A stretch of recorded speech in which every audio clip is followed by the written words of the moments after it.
बारिश बहुत तेज हो रही थी। रात का अंधेरा चारों ओर फैला हुआ था। बिजली की कड़क से माहौल डरावना हो गया था। सुनसान सड़क पर कोई नहीं था। सड़क के किनारे एक लड़की गिरी हुई थी।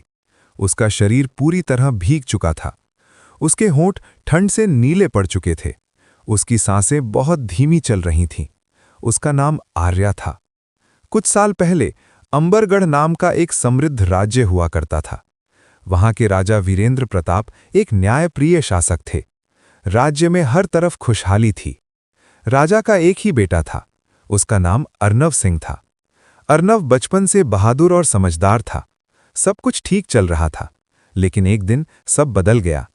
अचानक राजा की रहस्यमयी मौत हो गई। पूरा राज्य शोक में डूब गया। लेकिन अर्नव को शक था, ये कोई साधारण मौत नहीं थी। राजा का सबसे करीबी व्यक्ति था, मंत्री ध्रुव मल्होत्रा। वो बाहर से वफादार दिखता था, लेकिन अंदर से बहुत चालाक और लालची था। अर्नव को उसी पर शक था, लेकिन उसके पास कोई सबूत नहीं था। समय बीतता गया।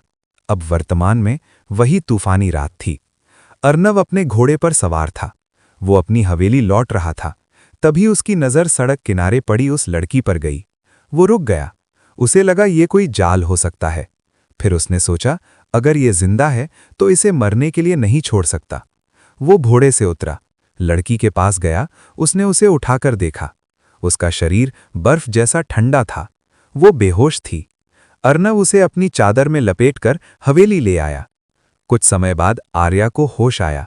वो एक शानदार कमरे में थी। वो घबरा गई। तभी दरवाजा खुला। अंदर अर्नव आया। उसने पूछा, तुम कौन हो? आर्या डर गई। उसने कहा वो रास्ता भटक गई थी। अर्नव को भरोसा नहीं हुआ, लेकिन उसने कुछ नहीं कहा। दिन बीतते गए। आर्या हवेली में रहने लगी। वो चुपचाप रहती थी, अपने काम में लगी रहती थी। वो किसी से ज्यादा बात नहीं करती थी। अर्नव उसे दूर से देखता रहता था। उसे लगा इस लड़की में कुछ अलग है। एक दिन उसने पूछा, क्या तुम अपने घर नहीं जाना चाहती? आर्या की आंखों में आंसू आ गए। उसने कहा, अब मेरा कोई घर नहीं है। धीरे धीरे सच सामने आया। आर्या ध्रुव मल्होत्रा की बेटी थी। ये जानकर अर्नव को गुस्सा आ गया।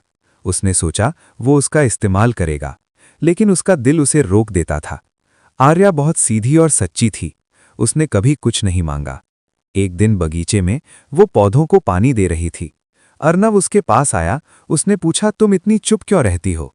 आर्या ने कहा, जब लोग सच सुनना ही नहीं चाहते तो बोलने का क्या फायदा? ये बात अर्नव के दिल को छू गई। कुछ समय बाद सच सामने आया। अर्नव के जासूसों ने बताया, राजा की हत्या ध्रुव ने करवाई थी और उसने अपनी बेटी को भी मारने की कोशिश की थी। अर्नव को झटका लगा। अब उसे समझ आया, आर्या भी एक पीड़ित है। अर्नव ने दरबार बुलाया। ध्रुव को सामने लाया गया। पहले उसने झूठ बोला, लेकिन जब सबूत सामने आए वो चुप हो गया। आर्या रोने लगी। उसने पूछा, आपने ये सब क्यों किया? ध्रुव के पास कोई जवाब नहीं था। उसे सजा दे दी गई। सब कुछ खत्म हो गया। आर्या जाने लगी। अर्नव ने उसे रोका। उसने पूछा, तुम कहाँ जाओगी? आर्या ने कहा, मुझे नहीं पता। मैं वहीं जाऊंगी जहां किस्मत ले जाएगी। अर्नव ने कहा, अगर तुम चाहो तो यहीं रह सकती हो। आर्या की आंखों में आंसू आ गए। ये आंसू दुख के नहीं थे, ये सुकून के थे। एक तूफानी रात में शुरू हुई ये कहानी अब एक नई सुबह बन चुकी थी। जहां पहले दर्द था, अब वहां विश्वास था। जहां पहले नफरत थी, अब वहां प्यार था। अर्नव और आर्या ने मिलकर एक नई जिंदगी की शुरुआत की।